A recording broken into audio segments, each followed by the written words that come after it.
Hello dear student, कल CBSE ने अपना एक सर्कुलर रिलीज़ किया था जिसमें सीबीएसई से रिलेटेड कुछ इन्फॉर्मेशन प्रोवाइड कराई थी बोर्ड एग्जामिनेशन से रिलेटेड, और ये बताया था कि इस बार से 2 बार एग्ज़ाम होने हैं बोर्ड वाले बच्चों के, और वो एक तो मिड फेब में हो जाएंगे और मई में होंगे। तो ये चीज़ें बच्चों को काफ़ी टाइम से बोली जा रही थी, लेकिन ये सीबीएसई ने इस बार से मान्य कर दिया है, तो इस चीज़ का बहुत ध्यान रखेंगे। और एक चीज़ आप ध्यान रखेंगे कि स्टूडेंट अगर आप फर्स्ट फेज़ में नहीं बैठते हैं एग्जामिनेशन में, तो आप सेकेंड फेज़ में जो कहा जा रहा है उस एग्ज़ाम को भी नहीं दे पाएंगे। तो आपके लिए फर्स्ट फेज़ का जो एग्ज़ाम है वो बहुत इंपॉर्टेंट हो जाता है, इवन कंपलसरी हो जाता है उसे देना। जो सेकेंड फेज़ वाला एग्ज़ाम है उसमें भी ये याद रखना कि आपके लिए इम्प्रूवमेंट, जैसे आप ग्रेजुएशन में मोस्टली सभी ने देखा होगा कि इम्प्रूवमेंट दिया जाता है अगर किसी में आपके नंबर कम रह जाते हैं तो उस केस में।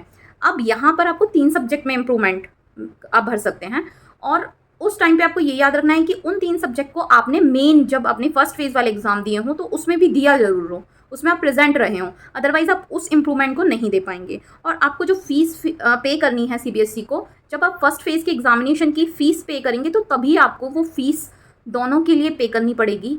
अगर आप नहीं करना चाहते तो फिर आप अपीयर भी नहीं हो पाएंगे। तो उस टाइम के लिए आप फर्स्ट फेज़ में ही उन दोनों के लिए फ़ीस पे करेंगे।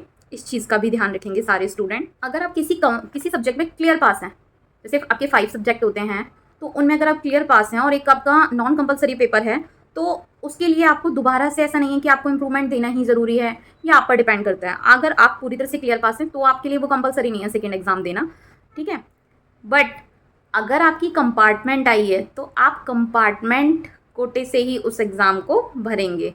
आप ये नहीं सोच सकते कि आप क्लियर पास हैं या कोई इम्प्रूवमेंट डाल रहे हैं, नहीं, इम्प्रूवमेंट की कैटेगरी में आपको नहीं रखा गया है, आपको रखा गया है कंपार्टमेंट के फेज़ में ही आप एग्ज़ाम भरें। गवर्नमेंट ने कुछ स्पेशल केस छोड़े हैं, जैसे कि कोई बच्चा स्पोर्ट्स कैटेगरी से है तो उसका उस टाइम मैच भी है, तो उसके लिए उसने रिलीफ छोड़ दिया है कि ऐसी सिचुएशन में वो फर्स्ट फेज़ का एग्ज़ाम रिलीव कर सकता है, जो भी स्पोर्ट्स कोटे से, अभी तक यही सुनने में आ रहा है।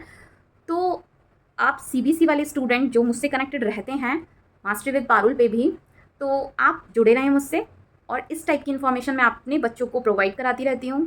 Stay tuned student, all the best. पूरे साल अच्छे से मेहनत कीजिए। आपकी पारुल मैम आपके हमेशा साथ हैं। Bye bye.